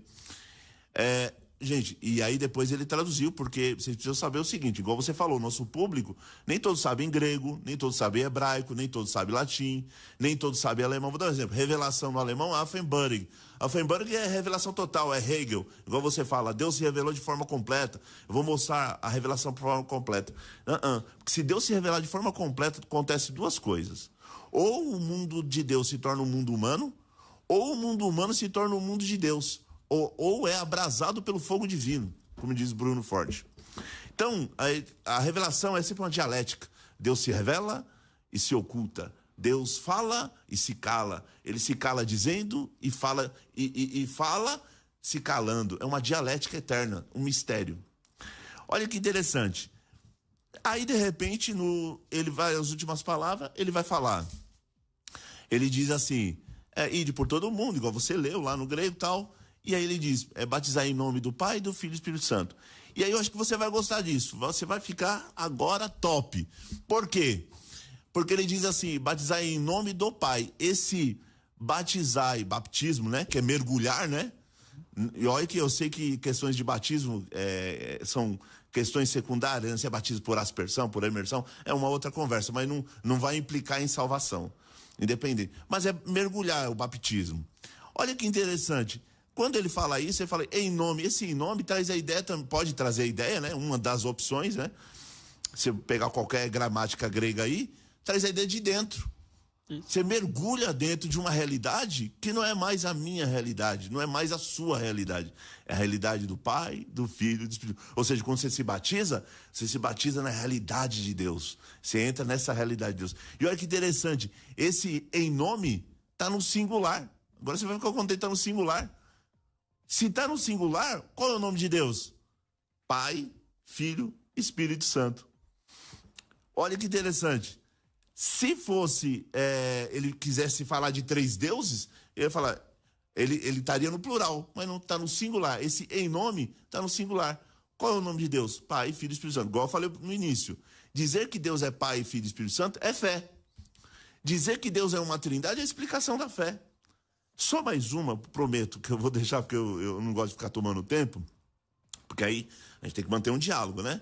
Deixar você falar também. E eu não quero ser mal educado. Por que muitas das vezes a gente, na teologia cristã, a gente fica pensando que isso tudo se desenvolveu no século IV? Há estudos hoje, você pegar Richard Dawkins, N.T. Wright, você pegar James Dunn, apesar que o James Dunn tem um quê com a Trindade, ele não gosta muito de trabalhar a Trindade, mas Richard Dawkins, o Hurtado, ele vai dizer que a igreja primitiva, ela já adorava, e não sabendo o porquê, mas ela já adorava, ela estava em estado de adoração, que ela acabou de ver o ressurreto, tocou no ressurreto, tocou no verbo da vida, ela já estava em adoração, ela começava a cultuar, ela tinha culto ao Pai, cultuava a Deus e cultuava de alguma forma Jesus. Cultuava os dois. Só que isso, você tem que entender que isso é um contexto judaico, porque o cristianismo nasce dentro de um judaísmo. Aliás, eles eram chamados de seita judaica, a religião do caminho. Isso é uma loucura na cabeça de um judeu. Como que pode você adorar um homem? Porque para um judeu, Jesus morreu e acabou. Para o cristão, ele morreu e ressuscitou. Os primeiros cristãos, ele morreu e ressuscitou. Só que, olha que interessante, já tinha um culto a eles. Isso aí não sou eu que estou falando, isso é consenso acadêmico hoje, Hurtado, esses autores que eu estou falando. Se não quiser concordar comigo, ok, mas tenta desmontar os camaradas lá que passa a vida inteira com seus mestrados e doutorado, pesquisando a vida inteira só a Bíblia. Quem a gente pensa que teólogo, pensa só filosofia. Teólogo investiga a Bíblia. E esses camaradas que eu citei são teólogos do Novo Testamento, exegetas. Então, esses camaradas estão dizendo que já havia uma adoração a Jesus. Só que eles não tinham desenvolvido a doutrina. Estava implícita, mas já estava latente. Tá bom? Deus abençoe. Bom, vamos então agora a alguma participação. Temos aí participações por áudio? Podemos soltar agora, Bispo G? Pode sim. Então tá bom. Vamos lá, participações através do 11-3208-1866. Boa tarde, Marcos de Guarulhos. Gostaria de participar aí do quadro de vocês mais uma vez. Eu acredito na Trindade, embasado na palavra bíblica, na palavra da Bíblia, lá no início, lá em Êxodos, né?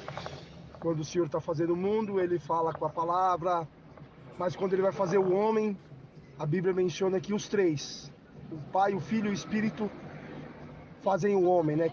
Faz a criação do homem. E Cristo, quando é feito o verbo aqui na terra, ele fala, nas profecias vindouras do fim do mundo, ele fala, nem eu, nem os anjos, somente o Pai que está no céu sabe o momento certo. Então ele menciona um Pai que está lá em cima e ele está como carne aqui embaixo. E quando ele vai ao Pai, ele fala, agora eu vou ao Pai para que venha sobre vós o Espírito Consolador. Fazendo a Trindade existir aí na nossa cabeça, no nosso coração. Obrigado, um abraço. Acho que pode deixar o outro áudio, acho que esse é bem interessante, porque até ele terminou assim, ó, vou para junto daquele que me enviou. Não diz assim, vou voltar a ser o Pai. Ele fala, vou para junto. Quem vai para junto de alguém. Pelo menos é o que eu entendo. Mas eu vos digo a verdade, convém-vos que eu vá, porque se eu não for, o Consolador não virá, o Paráclitos, não virá para vós outros. E se for, porém, eu vou-lo enviarei. Aqui nós temos uma pessoa que fala que vai enviar o Espírito Santo, o Paráclitos, o Consolador.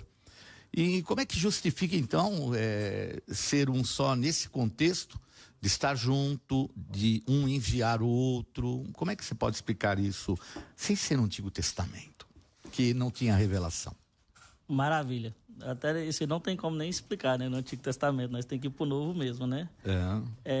Veja bem, Jesus sendo o Espírito de Deus, o Verbo, o que é o Verbo? O Verbo é a palavra de Deus. A palavra de Deus saiu de Deus, se manifestou em carne. Aí nós temos o Jesus homem, né? O Antropos, que é o Cordeiro. Lá em Apocalipse 17, 14, lá fala assim, farão guerra contra o Cordeiro, falando do homem, né? Da natureza humana.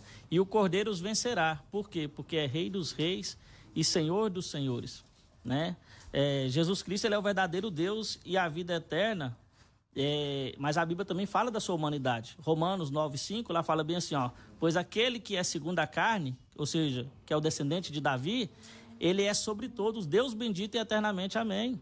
Se você for lá para Tito, capítulo 2, verso 11, né? Fala assim, ó, porque a graça de Deus se há manifestado, trazendo salvação a todos os homens, ensinando que, renunciando toda impiedade e injustiça, vivamos nesse presente século sobre, justo e piamente, aguardando a bem-aventurada esperança, isso aqui é forte, ó, e o aparecimento do nosso grande Deus e Salvador Jesus Cristo, o qual se deu a si mesmo por nós, para remir um povo especial, zeloso e de boas obras. Então, o Espírito Santo de Deus não é uma terceira pessoa. Olha que interessante aqui, ó. Você está pegando, desculpe a interrupção, você pega textos que nós conhecemos e sabemos que é uma verdade, mas você não explica o que eu estou perguntando. Estou explicando. Não está. Você está só dizendo que é o Espírito Santo. Eu sei que Jesus, se você não o deixar Espírito eu concluir, de Jesus você, é Cristo. você não vai ouvir a explicação. Deixa eu concluir, por favor. Né? Quando a pessoa interrompe o raciocínio, fica difícil para a gente. De rádio, ao vivo, gente, por favor. Olha aqui, ó. Romanos capítulo 8, versículo 9. Vamos ver se o Espírito Santo é uma terceira pessoa. Olha aqui, ó. Vós, porém, não estáis na carne, mas no Espírito, se é que o Espírito de Deus habita em vós. Quem que é o Espírito de Deus? Aí olha aqui a parte B aqui, ó. Mas se alguém não tem o Espírito de Cristo, este tal não é dele. Agora, Atos 16:7 fala assim, ó, tendo chegado diante de Mísia, tentaram ir para Bitínia, mas o Espírito de Jesus não lhe permitiu. Então, o Espírito Santo seria uma terceira pessoa, uma pessoa distinta, porque lá em João capítulo 20, versículo 22, Jesus fala assim, ó, assim como o Pai me enviou, eu também vos envio a vós. Aí ele vai mostrar como é que o Pai enviou ele. E tendo dito isso, assoprou sobre eles. Eu não falei que o verbo é o sopro da boca de Deus? O que é verbo? Palavra. É o sopro, né? Até o Espírito. Espírito é rua, é sopro, pneuma, né? Ué. Sopro e a voz. E aí, ó, assim como o Pai me enviou, também eu vos envio a voz. E tendo dito isso, assoprou o Espírito Santo e assoprou sobre eles e disse, recebei o Espírito Santo. Então, o Espírito Santo é o sopro da boca de Jesus, o verbo. Por quê? Porque Jesus é o próprio Deus, em carne. Entendeu? O Emanuel, que traduzido é Deus conosco. Se você for olhar lá em Apocalipse, capítulo 21, versículo 7, lá diz bem assim, ó, e aquele que vencer, é Jesus que está falando, e aquele que vencer herdará todas as coisas. E eu, Jesus falou, não, singular aqui, ó, e eu serei o seu Deus e ele será o meu filho. Ali Jesus já mostrando que ele é o Pai, conforme João 14, versículo 7. Ele fala assim, ó, se vós conheceis a mim, também conhecereis o meu Pai. E desde agora o conheceis e o tendes visto. Ó, Jesus falou, se conhecesse a ele, isso aqui é forte, ó. Se vocês conhecessem Jesus, também conhecereis o meu Pai. E desde agora conheceis e o tendes visto. Jesus falou para os seus discípulos que eles tinham visto o Pai. E aí então, Felipe fala assim, Senhor, mostra-nos o Pai que nos basta. Por que ele faz isso? Porque ele está vendo Jesus. E Jesus sempre falava do Pai que está no céu, falava trazendo tipo uma distinção, porque eu já expliquei que ele falava em parábolas, em enigmas. Mas aí, quando Jesus ele fala, cadê o Pai? Olha o que Jesus disse, Felipe, estou. Ele meio que dá, tipo, chama a atenção dele. Felipe, estou há tanto tempo convosco, Felipe, e não tendes me conhecido? Então, quando se pergunta para Jesus, cadê o Pai? Se o Pai fosse uma pessoa distinta, Jesus poderia falar, ó, o Pai está no céu, você vai ver ele depois, mas ele aponta para ele mesmo. Nós vemos essa mesma realidade lá em João, capítulo 8, versículo 19. Ele fala do Pai, agora é os fariseus, não são mais os discípulos que perguntam. Cadê o teu Pai, que você está falando dele aí? Aí ele fala assim, vós não conheceis a mim, também não conhecereis o meu Pai. Então Jesus nunca vai mostrar o Pai fora dele. Por quê? Porque conforme Paulo diz lá em Colossenses 2,9, porque nele habita corporalmente toda a plenitude da divindade. Para fechar aqui o meu raciocínio aqui... Desculpe, você só está repetindo tudo que nós já sabemos. Você só não respondeu a pergunta minha. Não, eu não estou preocupado, se vocês sabem, eu estou aqui para defender a unicidade, eu estou... Então não, mas você responda a pergunta, você não respondeu, por favor. Não, repete o que Vou repetir a pergunta. Repete. Vou para junto daquele que me enviou. Então ele vai para junto de alguém. Isso. Mas eu vos digo a verdade, convém-vos que eu vá, porque se eu não for, o Consolador não virá para vós outros. Sim. Tudo que você falou aí, eu sei, é uma verdade. Deus é Pai, Deus é Filho, Deus é Espírito Santo, tudo que você puder colocar. Agora eu quero só para você responder essa e essa aqui também, por favor. Não, vai uma de cada vez, porque senão vai... Não, é a mesma coisa, é a mesma coisa. Tá. Ó, também, ó, João 8,17. Também na vossa lei está escrito que o testemunho de duas pessoas é verdadeiro. Eu testifico de mim mesmo e o Pai que me enviou também testifica de mim. Então, testemunho de duas pessoas, quer dizer, então me explica, porque aqui eu vejo 3 aqui nessa passagem e 2 aqui. Como é que você justifica não existir a Trindade? Você vai repetir tudo aquilo que a gente sabe que você vai falar, que Deus é Pai, o Espírito é Deus, o Espírito de Cristo, tudo isso nós sabemos. Eu quero que você responda o unicismo de Deus aqui, da maneira que você possa responder verdadeiramente essas perguntas. Porque você pega uma série de versículos aleatoriamente, só falando a respeito daquilo que a gente já sabe, que Deus é Pai, que Deus é Espírito e Deus é também Filho. Você quer João 8,17 primeiro? Não, os dois. Sim. Não, na questão, quando ele fala que eu vou para junto do Pai, ele está falando da ressurreição, né? Aonde está lá em Atos capítulo 2, versículo 36, aonde Pedro fala assim, saiba pois com certeza toda a casa de Israel, que a esse Jesus a quem vós crucificaste, Deus o fez Senhor e Cristo. Ou seja, Deus, ele glorificou o Filho em si mesmo. Ou seja, lá em João capítulo 18 diz, ninguém jamais viu a Deus, mas o Deus unigênito que está no seio do Pai te revelou. Onde Jesus está agora? No seio do Pai. O que é seio? A palavra ali é colpos, que significa estar dentro, entendeu? Ele saiu de Deus em espírito. Esse texto. Isso é João 1,18. Agora me explica então, que é a mesma coisa, você repete sempre as mesmas coisas que a gente já sabe. Dados diferentes. Agora, como é que ele fala? Ele fala, quando ele encontra Maria Madalena, ele fala, não fui ainda para o Pai. Você falou que você era ressurreto, Jesus já tinha ressuscitado e falou, não fui ainda para o Pai. Então, e aí? Mas você nem respondeu 8,17. Não, é porque são as mesmas perguntas. Não, demonstra mais do que uma pessoa. Mas aonde é que é a mesma pergunta? Só para você ver. Você perguntou João 8,17 sobre as duas testemunhas e agora o outro. Então, não, qualquer um deles. É que você só vai repetir aquilo. Por favor, faz só para o nosso ouvinte não ficar confuso, faz um favor. Pergunta uma pergunta, eu vou responder, depois você pergunta a outra. Porque... Tá, mas aí você me pega texto, não só versículos fora de contexto, porque eu não quero provar que eles não sejam Pai, Filho e Espírito Santo. Eu queria que você provasse que eles não são distintos aqui. Na onde? Pode mostrar o texto então, vamos lá. Por favor, isso está em João 16, versículo 3. Versículo 5. Vou para junto daquele que me enviou. E versículo 7.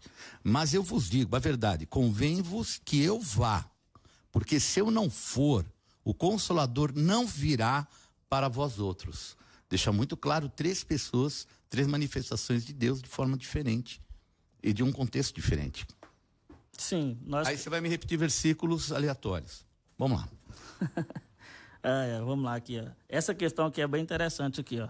Todas as vezes que Jesus falava que ele ia para o Pai, ele não está querendo falar aqui que o Pai é uma pessoa distinta, porque nós temos textos bíblicos onde o próprio Jesus fala assim, ó, as obras que eu as realizo, não as realizo de mim mesmo, mas o Pai que está em mim é quem faz as obras. O ir para o Pai não está falando que existe 2 pessoas distintas, está falando que ele vai voltar para a sua glória, porque ele é o Senhor da glória. Lá em 1 Coríntios, capítulo 2, não seria mais fácil falar, vou para o céu? Pois é, mas aí é o seguinte, a palavra... Ele fala que vai para o Pai, não para o céu. Isso, mas olha para você ver aqui, ó. Vamos pegar a questão de verbalização de Jesus. Jesus, quando ele falava dele mesmo, muitas das vezes, ele não usava a linguagem natural que a gente usa. Vou te dar um exemplo aqui para você ver. Ele fala assim, ó, quando o Filho do Homem vier na sua glória com os seus anjos.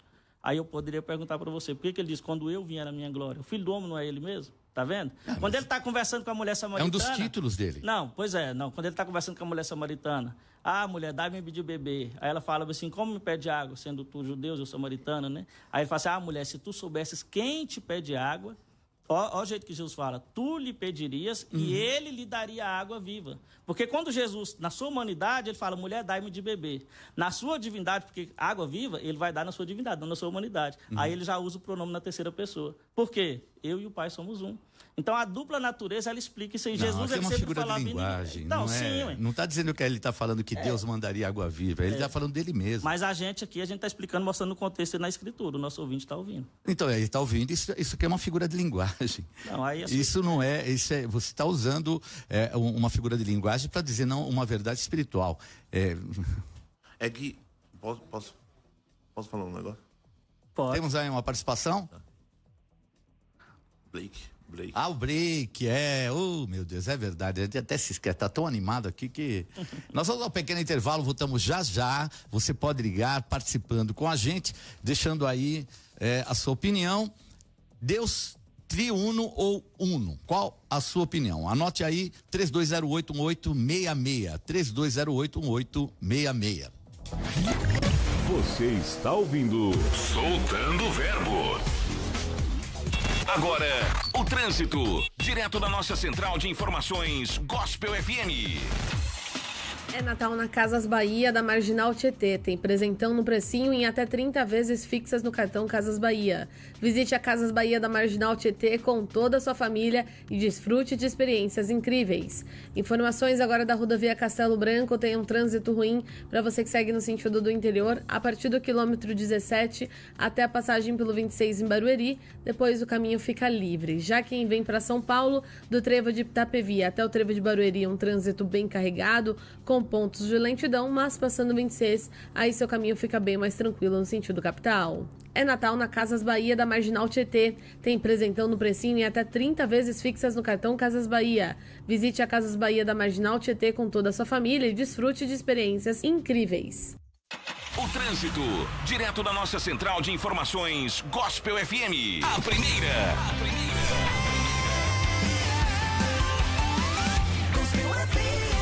A primeira rádio gospel do Brasil. Culto do Leão. Apóstolo Estevam Hernandes. Chegou o grande momento da celebração da família. O poderoso culto do leão. O leão da tribo de Judá venceu. Véspera de Natal. Um domingo para celebrar e adorar aquele que vive, aquele que deu a sua vida e que nasceu em Belém e que hoje permanece vivo nos nossos corações. Poderosa celebração da família com a Santa Ceia do Senhor. Neste próximo domingo, às 8, às 10, às 16 e às 18 horas, com transmissão ao vivo para todas as igrejas Renascer, o poderoso, o tradicional culto do leão. Deus tem nos marcado e a vitória do leão da tribo de Judá está em nós. Eu estarei às 10 horas em Alphaville. Atenção, Alphaville, venha, traga um visitante, traga a tua família. Alameda Tocantins 755, na nossa sede internacional, às 8, o Bispo Lalá, às 10 e às 16, a Bispa Sônia, e eu estarei ministrando às 18 horas, com transmissão ao vivo para todas as igrejas Renascer, o culto do leão com a Santa Ceia do Senhor. Venha receber essa unção, venha celebrar e juntos nós teremos um feliz, bendito e abençoado Natal. Culto do Leão.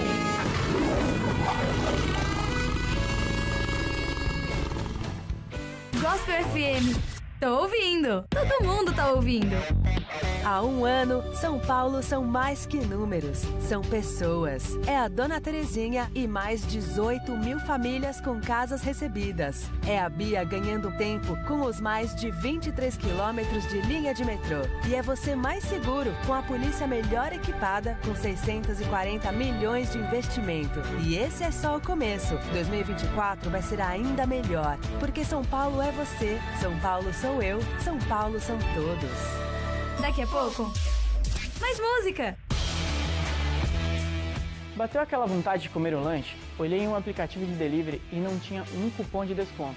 Aí a minha mãe falou que a gente estava no Clube da Bênção, para eu consultar se tinha. Gente, foi incrível.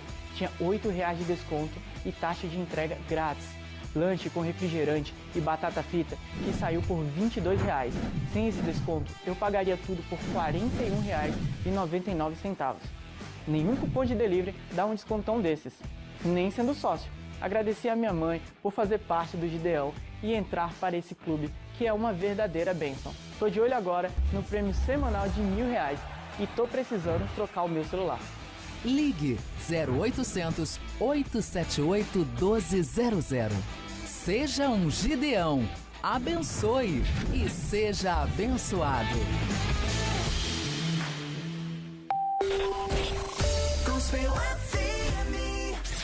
Voltamos a apresentar Soltando o Verbo. Bom, estamos de volta aqui no Soltando o Verbo e hoje estou aqui substituindo o pastor César Cavalcante. Quero falar mais uma vez sobre o curso Hebraico Fácil. Foi desenvolvido por ele e veio para edificar mais ainda o seu aprendizado. Então, algumas interpretações e textos bíblicos mudam quando sabemos suas palavras originais. O hebraico parece difícil, mas esse curso tem uma didática de fácil assimilação. Não é decoreba, é o curso Hebraico Fácil, onde você aprende de verdade, aonde você não decora. Então não perca tempo, deixe agora o seu nome no grupo do WhatsApp, anote aí, 11 3198 5551. 3198-5551. E você entra automaticamente na lista de transmissão com todas as informações e promoções. Então, lembre, não é decoreba, é curso hebraico fácil. Número para ligar, 0 prestadora 11 3198 5551. Bom, vamos continuando, parece que tem 2 áudios. Vamos ao primeiro áudio. Mande sua pergunta para o programa Soltando o Verbo. WhatsApp 11 3208 1866. Boa tarde, Rádio Gospel. Aqui quem fala é o Thiago, um dos alunos do Kleber. Eu queria deixar uma pergunta.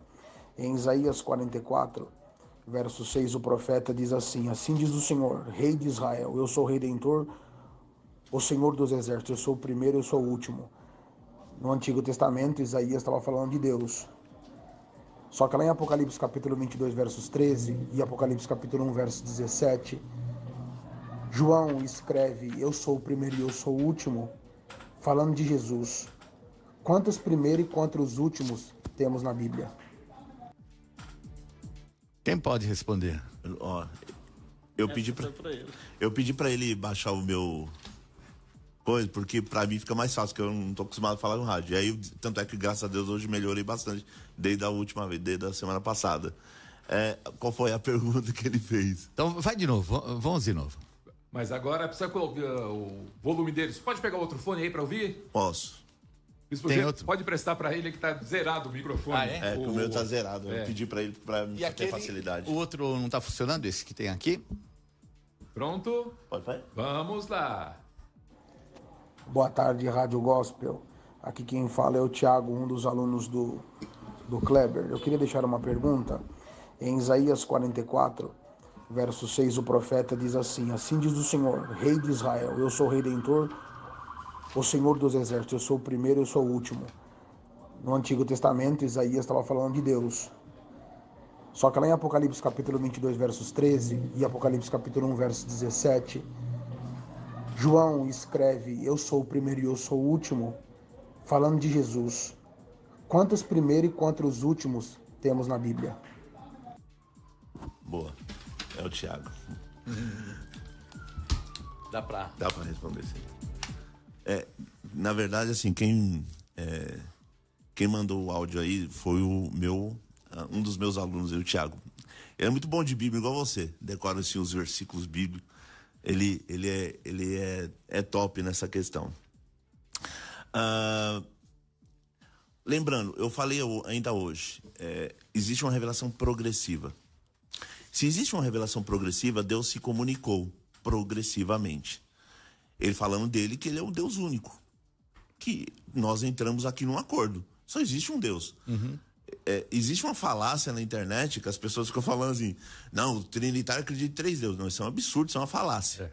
O cristianismo, a fé ortodoxa acredita em um único Deus. Só que esse único Deus, em sua substância, no seu ser mais íntimo, no seu âmago, há uma relação de Pai, Filho e Espírito Santo. Então ele é um único Deus. E ele é o primeiro e o último. No Novo Testamento vai falar a mesma coisa. No Apocalipse, para não ficar só nas minhas palavras, porque eu não gosto de eu acho, eu penso, eu não gosto de achismo. Eu sou professor acadêmico, então eu tenho que manter o meu currículo, né? Richard Dawkins, um grande especialista no Novo Testamento, exegeta, um dos seus livrinhos foi lançado sobre Apocalipse.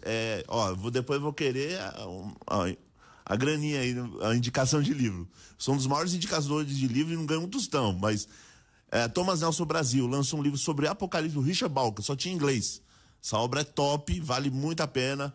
Quem for meu aluno, comprem o Richard Dawkins, Apocalipse. No comentário da teologia do Apocalipse, ou seja, extraindo a mensagem de Deus do Apocalipse, que é uma literatura muito complicada, você nunca pode sempre ou pegar muito metaforicamente ou muito literalmente. Tem que fazer exegese com muito cuidado, porque é literatura apocalíptica. E literatura apocalíptica é complicadíssimo. O Richard Dawkins vai dizer o seguinte: tem passagem no Apocalipse que diz: eu sou o Alfa, o Ômega, o princípio e o fim. Está falando de Jesus. Mas tem hora que é Deus que está falando: eu sou o Alfa e o Ômega, o princípio e o fim. Ou seja, mais uma vez, apontando para não só um único Deus, mas apontando que Jesus é Deus e distinto do Pai. Uma coisa importante aqui para ser salientado, aliás, em primeiro lugar, um abraço aí para o Tiago, salientar aqui que, com todo respeito, mais uma vez, ao meu irmão que está aqui, você coloca muitos textos esparsos. Um texto ali, um texto aqui, tenta grudar e forma para ser como se fosse um monstro.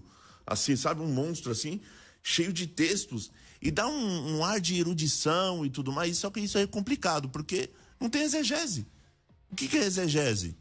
De forma bem grossa, bem resumida. Você vai olhar o texto, você vai olhar dentro do seu contexto. O texto próximo é versículos antes, versículos depois, a perícope. E depois você vai olhar a gramática, depois você vai olhar... Você pode olhar dentro da gramática se tem hipérbole, né? Se for o Antigo Testamento, se tem hebraísmo, entendeu? Então você tem que olhar tudo isso, contexto cultural, você vai levar tudo isso em conta para depois extrair a teologia do texto. Ou seja, a mensagem teológica do texto, que é aquilo que entra numa matéria chamada Teologia do Novo Testamento, se for o Antigo, Teologia do Antigo Testamento. Então, assim, você não faz exegese, então você colocando um monte de versículo. A maioria dos textos que você mencionou são textos clássicos que a fé cristã professa. Perfeito. Vou dar um exemplo, eu não sei se você mensurou, mas eu vou colocar aqui em pauta. Quando Jesus tem a sua ressurreição, o Tomé duvida, falando: não creio não. Lembrando, nós estamos num contexto judaico. É um absurdo que um homem se identifique como o próprio Deus. Jesus fez isso várias vezes, como o próprio Deus. E isso aí é muito bom para vocês unicistas, né? É uma ferramenta assim que você fica até vibrando. Porque tem uma hora que o Jesus fala assim: antes de Abraão existisse, eu sou, né? Verbo em mim, você que é bom de grego, né? Verbo em mim, né? Aí, apontando para o eu sou o que sou, que a Septuaginta traduz, né? Com o eu sou o que sou, né? Você que são bom de grego. Olha que interessante. Por que ele foi crucificado? Os teólogos da libertação vão falar: não, ele foi crucificado porque ele era um agente político. Não, ele foi crucificado porque várias vezes se identificou com o próprio Deus. Por quê? Porque era um absurdo para um judeu o camarada se identificar com o próprio Deus. E dentro de um contexto judaico, Jesus ressuscita, ele sendo judeu, morre, ressuscita. E o Tomé fala: não acredito nisso não. Quando Jesus se apresenta para ele: tá aqui minha chaga, tá aqui meu encostado, e ele toca e tudo mais, ele cai em adoração e diz: Deus meu e meu Deus. Sabe quando que isso aconteceria num contexto judaico, olhando para um homem? Nunca. Eu digo para você, nunca. Então, todos esses textos que Jesus se apresenta como Deus, ainda que para vocês unicis são ferramentas cruciais, mas são ferramentas usadas, textos base usados pela fé cristã ao longo da história para dizer que Jesus se identificou como o próprio Deus em seu ministério. Então, assim, mais uma vez, eu falo com todo respeito, não é nada pessoal, é um embate de ideias aqui, né? É um embate de ideias. Mas, assim, o grande problema que nós temos que colocar é o seguinte: o que a fé cristã acredita? Não são três deuses, não é um monstro de três cabeças. A fé cristã também não gosta muito de analogias. As analogias são perigosíssimas, porque ela pode pender ou para o modalismo, né? Como os ensina, né? Uma hora aparece com uma máscara de pai, outra máscara de filho, outra hora máscara de Espírito Santo. Ou três deuses, triteísmo, e assim por diante. A fé cristã acredita num único Deus, vivo e verdadeiro, mas que em seu ser mais íntimo há Pai, Filho e Espírito Santo. Como que a gente percebe isso? Através da revelação que ele fez. Quando? No Antigo e principalmente de forma plena no Novo Testamento. Tá bom? Tá bem. Bom, eu quero ter aqui mais um texto. Tem um áudio. Vamos mais um áudio, vai. Boa tarde, pastores. A paz a todos. David, de Sumaré, Sempre um prazer estar acompanhando o programa, sempre com excelentes temas, grandíssimos ensinadores. Minha opinião sobre o tema é a crença na Santíssima Trindade. E para mim a melhor frase que pode resumir isso é uma frase dita por John Wesley, onde ele diz que me explique como pode haver nesse recinto 3 velas, mas apenas uma luz. Então eu lhe explicarei a Trindade. Porém eu deixo para os pastores uma pergunta, que creio na Trindade, porém a Bíblia nos ensina a adorar apenas um único Deus. Como que a gente pode estar conciliando e tendo um entendimento, disso tudo? A mesma Bíblia que nos ensina a adorar apenas um único Deus, nos apresenta 3 deuses que podem ser adorados. Acho que assim, no contexto que ele colocou 3 deuses é estranho, né? Mas eu acho que é um único Deus. Eu queria, essa passagem que está no livro de João, capítulo 8, versículo 38, diz assim, bem claro: eu falo das coisas que vi junto de meu Pai. Vós, porém, fazeis o que viste em vosso Pai. Bom, se ele fala junto, ele não está falando de a mesma pessoa, ele está falando junto de alguém. Alguém ele coloca como Pai. E é o próprio Senhor Jesus falando isso. Como é que eu posso justificar que é uma única pessoa nesse conjunto? Se diz que vi junto de meu Pai. Vi junto, pera um pouco. Viu aonde? Se ele foi gerado pelo Espírito Santo, ele tem aqui por volta de 31 anos. Que conceito é esse, se já não existia antes, quando estava com o Pai? Na criação, no verbo e tudo aquilo que a gente já viu na palavra de Deus. Maravilha. Olha que interessante. 2 Coríntios 3,17 diz bem assim, o Senhor é o Espírito, falando de Jesus, né? E aonde está o Espírito do Senhor aí é a liberdade. Ou seja, Jesus, o Espírito, está na igreja, que é Cristo em nós, e também antes lá estava no tabernáculo. Então, se Jesus é o Espírito de Deus, você vai entender essas coisas. Porque a Bíblia diz assim, ninguém conhece o homem, senão o Espírito do homem que nele habita. Assim também ninguém conhece a Deus, senão o Espírito de Deus. Porque o Espírito, ele vai lá e ele sonda o que está na mente, nos oráculos, nas profundezas de Deus. Isso é interessante. Aí você vai entender essa linguagem de Jesus.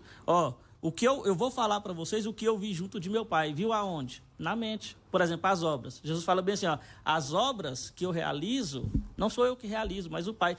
Tudo que eu vejo o Pai fazer, isso aqui é interessante. Porque Jesus fazia os milagres, curava, né? E ele falava bem assim, tudo isso que eu estou fazendo é porque eu estou vendo o Pai fazer. Aí eu faço uma pergunta, aonde é que o Pai realizou, que Jesus viu o Pai realizando, para ele fazer igualmente? Só existe uma resposta bíblica. Ele sendo o Espírito e vendo a mente do Pai. Porque antes das coisas acontecer, o Pai revela. Nós temos essa experiência hoje espiritual, né? Às vezes as pessoas, já teve até acontecimento lá, a gente congrega, a gente tem várias experiências. Tem até aquele, não vou citar a minha experiência não, vou citar a experiência até que está registrada no livro, as pessoas podem até... Tem aquele pastor, Paul Wong, que ele escreveu o livro A Quarta... Como é que é o nome do livro? Quarta Dimensão. Quarta Dimensão. Aí ele diz bem assim que tudo, ele estava no culto, ele estava pregando, e aí muitas das vezes ele via as pessoas sendo curadas. Tipo assim, o Pai, antes da pessoa ser curada, o Pai mostrava para ele via. Então vemos duas pessoas, Paul Yong-Chun e o Pai. Não, Paul Yong-Chun, ele via as pessoas sendo curadas, ele recebia essa revelação. Ou seja, o Espírito manifestava aquilo que era a vontade do Pai, que estava na mente do Pai. Então e aí, tinha o Pai e ele, né? Não. O pastor está pregando, ele está ali na multidão, e aí ele vê as curas acontecendo. Tipo assim, o Senhor mostra para ele curando as coisas. Ou seja, o Pai mostra o que está na mente dele, revela para ele, aí aquilo dava coragem para ele e ele mandava a pessoa se levantar, entendeu? Então essa questão é isso aí, Jesus ele é o próprio Espírito, o Espírito sonda as profundezas e os oráculos de Deus. Por isso que Jesus sempre usa essa expressão, tudo que eu faço é porque eu vejo o Pai fazer, e tudo que o Filho vê o Pai fazer, faz igualmente. Porque Deus e o seu Espírito não são assim como eu e o meu Espírito não são seres distintos, Deus e o seu Espírito não é. Então Jesus é o próprio Espírito manifestado em carne. Por exemplo, só para concluir aqui, passar já a oportunidade, a definição de Espírito na unicidade que nós trazemos é assim, a definição de Espírito. O Espírito é a natureza de Deus manifestada em uma locução substantiva / adjetiva, onde nós temos o Espírito, que é a natureza de Deus, Deus é Espírito, e Santo, tratando-se de um atributo comunicável de Deus, ou seja, o adjetivo ali dando característica para o substantivo. Sendo assim, o Espírito Santo ele não é um nome próprio. O Espírito Santo não é uma pessoa distinta, mas o Espírito Santo é um termo intercambiável para falar do próprio Deus. Ou seja, quando Deus fala bem assim, eu enviei, e depois você fala, Mike, mas como é que é Deus que veio ou ele enviou? Quando ele envia o seu Espírito. Se o Espírito é um termo intercambiável para falar do próprio Deus, então aí está respondido. Ou seja, Deus envia o seu Espírito, mas o Espírito não é algo separado de Deus. É tipo como se fosse a imanência de Deus. Só um texto para confirmar isso aqui, e aí eu já entrego a oportunidade, é Isaías capítulo 6. O Isaías, ele está lá, ele vê o Senhor fala com ele. A quem enviarei, a quem há de ir por nós, não é? Você conhece esse texto? A quem enviarei, a quem há de ir por nós. Aí o profeta Isaías responde, eis-me aqui, envia-me a mim, né? Mas lá no versículo de Isaías 52, o Deus fala assim, o meu povo saberá o meu nome por esta causa, porque sou eu mesmo que digo eis-me aqui. Ou seja, quem falou na verdade não foi nem Isaías, foi o Espírito de Deus aí. Então Deus perguntou e no seu Espírito ele respondeu, tá vendo? E ele fala, o meu povo vai saber o meu nome por esta causa, porque sou eu mesmo que digo eis-me aqui. Bom, todas as vezes que você colocou, todos os exemplos mostram duas pessoas sempre. Inclusive Isaías Deus falando com Espírito. Deus. O Espírito é um termo intercambiável para falar do próprio Deus. Você crê no batismo com o Espírito Santo? Eu sou batizado com o Espírito Santo. Então você não crê que é uma pessoa, não é a manifestação de Deus em Espírito que pode ser feita agora porque Jesus veio? Nós estamos, nós três aqui, Jesus está aqui, né? Onde tem 2 ou 3 reunidos, eu estou no meio deles. De que maneira? Espírito Santo. Então, agora, como é que você estava falando, inclusive, de soprar, que o Espírito é o sopro? O Espírito é o sopro foi em termos da autoridade, foi delegada. Isso é uma realidade.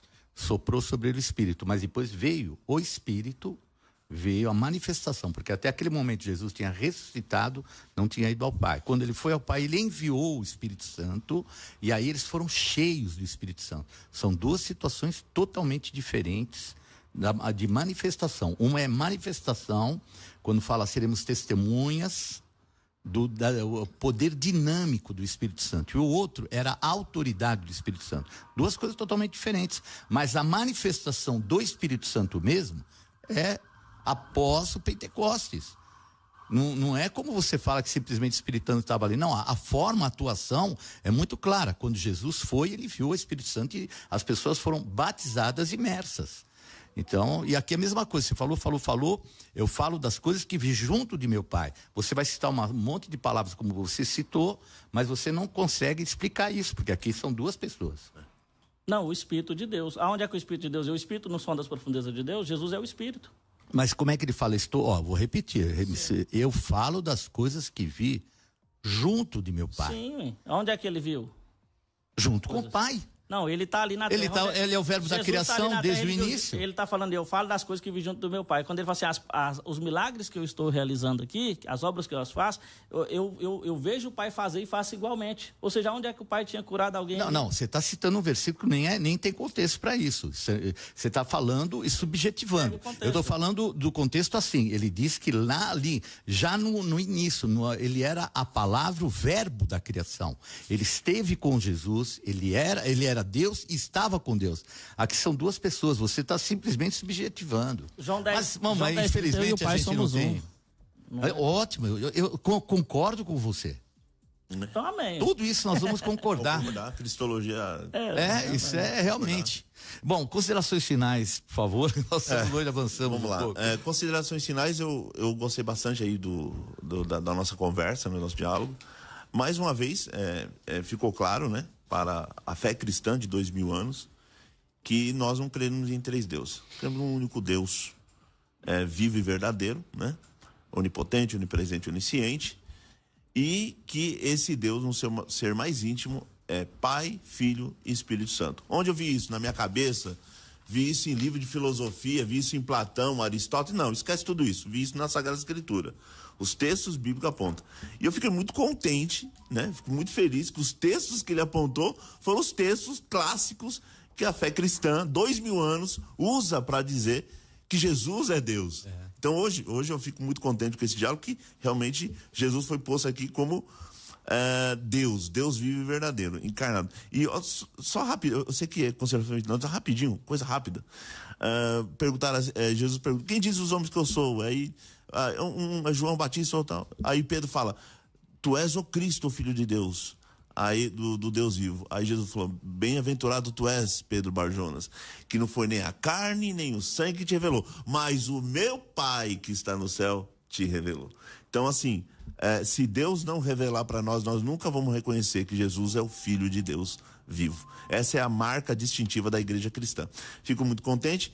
Quem quiser, eu posso fazer o merchan rapidinho? O merchan? Quem quiser o meu curso de Doutrina da Trindade, tem um curso completo, uma plataforma completa, tem livro de PDF, apostila, tem aula comigo, vai aprender tudo sobre Trindade, refutar a heresia e assim por diante. É só me procurar, me achar no Instagram, Kleber_e-paixão, tá bom? Deus abençoe a todos, desculpa aí o tempo tomado, todos ficam com Deus. Deus abençoe sua vida, Deus abençoe a vida de todos nós. Pastor Maicon, por favor, considerações finais. Maravilha. Foi um prazer, né, estarmos aqui dialogando, né, conhecer aqui esse lugar maravilhoso. Eu creio que o nome do Senhor Jesus Cristo é glorificado neste lugar, né? Amém. Lá em João capítulo 8, versículo 24, né, lá Jesus ele fala bem assim, por isso eu vos disse que morrereis em vossos pecados, porque se não credes que eu sou, morrereis em vossos pecados. E eles então disseram, quem você dizem ser ele? Aquilo que eu venho dizendo que eu sou. Aí o verso 27 fala assim, e não entenderam eles que ele lhes falava do Pai. Porque lá no versículo 28 ele fala bem assim, ó, olha que interessante. E quando levantardes o Filho do Homem, então vocês vão saber quem eu sou. Quem é Jesus? Vamos ver? Porque Pedro disse que ele era o Filho de Deus. 1 João 5,20 diz que ele é o verdadeiro Deus e a vida eterna. Mas o próprio Pedro, que recebeu a revelação inicial, ele fala lá em 2 Pedro 3,18. Crescei na graça e no conhecimento do nosso Senhor e Salvador Jesus Cristo. Quando você cresce na graça e no conhecimento, você entende e faz a confissão da igreja que ele é o verdadeiro Deus e a vida eterna. Aí ele fala assim, ó, quando levantardes o Filho do Homem, vocês saberão quem eu sou. Por quê? Porque lá na cruz, conforme o pastor bem disse aqui, né, quando ele foi levantado na cruz, foi posta a sentença. Por que Jesus morreu? Porque ele se declarou ser o próprio Deus. E lá a sentença foi escrita em grego, em hebraico e em latim. Jesus Nazareno, o rei dos judeus. Yeshua Anatsri, o Mela e Erudim. Quando eles viram isso, quem que é o rei dos judeus? É o Deus Yahvé do Velho Testamento. Eles foram lá, então, em Pilatos, falou assim, ó, não escreva que ele é o rei dos judeus. Não escreva isso, mas escreva assim, ó, que ele diz ser o rei dos judeus. Porque naquele momento, quando levantado o Filho do Homem na cruz, que pôs a sentença, era o próprio Deus de Israel manifestado em carne. Conforme Isaías 40, versículo 3, que diz, vós o que clama no deserto, preparai o caminho de Yahvé, endireitai no ermo uma vereda para o nosso Deus. Isso se cumpre em Jesus. João Batista é a voz do que clama no deserto, ele preparou o caminho de Yahvé do próprio Deus. Amém? Amém. Bom, vamos encerrando e fica aí então, vou deixar uma pergunta no ar. O que se faz do cordeiro no Apocalipse quando os céus são abertos é o cordeiro que abre os selos? Quem é que está lá? Então, vamos encerrando. Eu queria só lembrar do nosso curso hebraico, que muito fácil fosse fazer esse super curso. Anote aí, 0 prestadora 11 3198 5551. Valeu, muito obrigado. Deus abençoe cada um de vocês e amanhã estaremos de volta aqui às 16h30. Deus abençoe.